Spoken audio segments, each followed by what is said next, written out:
ನಮಸ್ಕಾರ. ನನ್ನ ಹೆಸರು ಚಂದ್ರಶೇಖರ್ ಅಂತ ಹೇಳಿ, ಕರ್ನಾಟಕ ರಾಜ್ಯ ರೈತೋದಯ ಹಸಿರು ಸೇನೆ ಮತ್ತೆ ಈ ದೇಶದ ರೈತ ಕಂಡಂತ ಕನಸು ರೈತ ಕಲ್ಯಾಣೋತ್ಸವ ಅಂತ ಹೇಳಿ ಇವತ್ತೇನು ನಾವು ಈ ಸುವರ್ಣಸೌಧದಲ್ಲಿ ನಮ್ಮ ರಾಜ್ಯಾದ್ಯಂತ ನಮ್ಮೇನು ಅಕ್ಕ ತಂಗಿಯರು, ಅಣ್ಣ ತಮ್ಮಂದಿರು, ಜಿಲ್ಲಾಧ್ಯಕ್ಷಗಳು, ತಾಲೂಕಾಧ್ಯಕ್ಷಗಳು ಬಂದಿದ್ದೀವಿ. ನಮ್ಮ ಹೋರಾಟದ ಹಾದಿ ಏನಂದ್ರೆ ಸಮಾನತೆ ಬೇಕು ನಮ್ಗೆಲ್ಲರಿಗೂ. ಸಮಾನತೆ ಅಂದ್ರೆ ಏನಪ್ಪಾ? ನನ್ನ ಮನೇಲಿ ನಾನು ಹೆಣ್ಮಕ್ಳಿಗೆ ಎಷ್ಟು ಗೌರವ ಕೊಡ್ತೀನಿ, ಹೊರಗಡೆನೂ ಅಷ್ಟೇ ಗೌರವ ಕೊಡ್ಬೇಕು.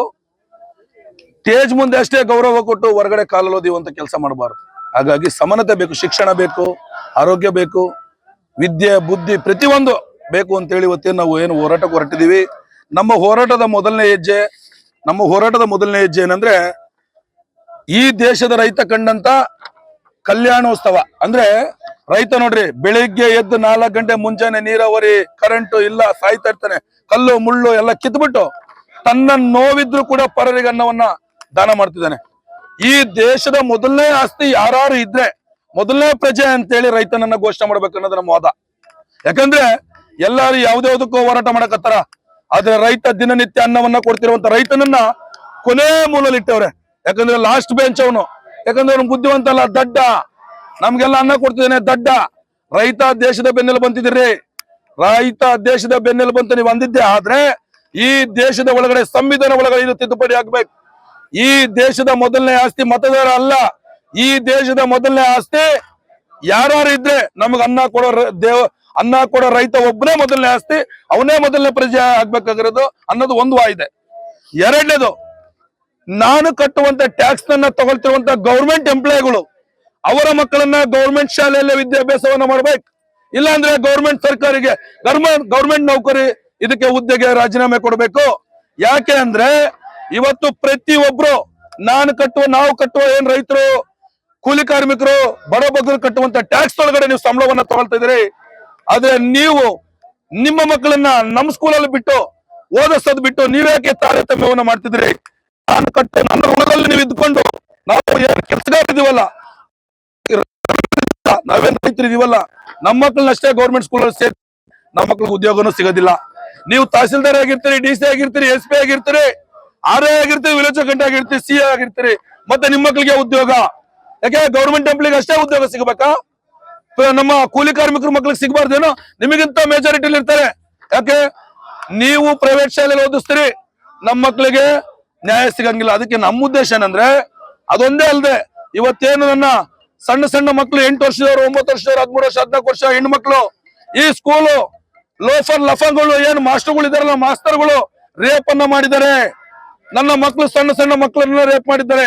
ಅವ್ರ ಮಕ್ಕಳನ್ನ ಅದೇ ಸ್ಕೂಲಲ್ಲಿ ಓದಿಸಿದ್ರೆ ಆ ಸಣ್ಣ ಹುಡುಗಿ 8ನೇ ಕ್ಲಾಸ್ 9ನೇ ಕ್ಲಾಸ್ ಅವಳು ನನ್ನ ಮಗಳು ಅಂತ ಹೇಳಿ ರೇಪ್ ಮಾಡ್ತಿರ್ಲಿಲ್ಲ. ಈ ಉದ್ದೇಶದಲ್ಲಿ ಗೌರ್ಮೆಂಟ್ ಎಂಪ್ಲಾಯ್ ಮಕ್ಕಳನ್ನ ಅದೇ ಸ್ಕೂಲಲ್ಲಿ ಓದಿಸ್ಬೇಕು, ಅವ್ರಿಗೂ ಅದೇ ಸ್ಕೂಲ್ ಪಾಠವನ್ನು ಮಾಡ್ಬೇಕು. ನಮ್ಮ ಮಕ್ಳಿಗೆ ಅಷ್ಟೇ ನೀವು ಪಾಠ ಮಾಡ್ತೀರಿ. ನೀವು ಅಯೋಗ್ಯರು ಅಂತ ಹೇಳಿ ನಿಮ್ಮ ಮಕ್ಳು ನಿಮ್ ಸ್ಕೂಲ್ ಬರೋಗಿಲ್ಲ. ನೀವು ಯೋಗ್ಯರಾಗಿದ್ರೆ ಸ್ಕೂಲ್ ಮಾಸ್ಟರ್ಗಳು ನಿಮ್ ಮಕ್ಕಳನ್ನ ನಿಮ್ ಸ್ಕೂಲಲ್ಲೇ ಓದಿಸ್ತಿದ್ರಿ. ನೀವು ಅಯೋಗ್ಯರು ಅನ್ಕೊಂಡು ನಿಮ್ಮ ಮಕ್ಳು ನಿಮ್ ಸ್ಕೂಲಲ್ಲಿ ಓದ್ತಿಲ್ಲ. ನೀವು ನಮ್ಮ ಮಕ್ಳಿಗೆ ಯಾಕೆ ಪಾಠ ಮಾಡ್ತೀರಿ? ನಮ್ಮ ಮಕ್ಳಿಗೂ ಪಾಠ ಮಾಡಂಗೆ ನೀವು ಯೋಗ್ಯರಲ್ವಾ? ನೀವು ಡಿಗ್ರಿಗಳು ತಗೊಂಡಿರಲ್ವಾ? ನಿಮ್ ಮಕ್ಕಳನ್ನು ಕೂಡ ಗೌರ್ಮೆಂಟ್ ಸ್ಕೂಲಲ್ಲಿ ಓದಿಸ್ಬೇಕು ನೀವು. ಇಲ್ವಾ? ಗೌರ್ಮೆಂಟ್ ಕೆಲ್ಸಕ್ಕೆ ರಿಸೈನ್ ಮಾಡಿ. ಕೆಲಸ ಇಲ್ದಲ್ಲಿ ಎಷ್ಟೋ ಜನ ರೈತರ ಮಕ್ಕಳು ಅಲಿಯಾಗತ್ತಾರೆ, ಅವ್ರಿಗೆ ಕೆಲಸ ಸಿಗಲ್ಲ ಅನ್ನೋದು ಎರಡನೇದು. ಮೂರನೇದೇನಂದ್ರೆ, ನಾವು 70-80 ವರ್ಷದಿಂದ 60-70-100 ವರ್ಷಗಳಿಂದ ದುಡಿತಿರುವಂತಹ, ಉಳುಮೆ ಮಾಡಿ ಬೆಳೆಗಳನ್ನ ಬೆಳ್ಕೊಂಡು ಬರ್ತಿರುವಂತಹ ರೈತರು ನಮ್ಮ ಜಮೀನನ್ನ ನಮಗೆ ಪೋಡಿ ಮಾಡಿ ಹಕ್ಕುಪತ್ರವನ್ನ ಕೊಟ್ಟು ಇದೇ ನಿಮ್ ಜಮೀನ್ ಅಂತ ಗುರುತಿಸ್ಕೊಡ್ಬೇಕು. ಆಮೇಲೆ ನೀವು ಈಗೇನ್ ತಂದಿದ್ದೀರಲ್ಲ ಕಾಯ್ದೆ, ಯಾವ ಕಾಯ್ದೆ? ಯಾವ್ದದು?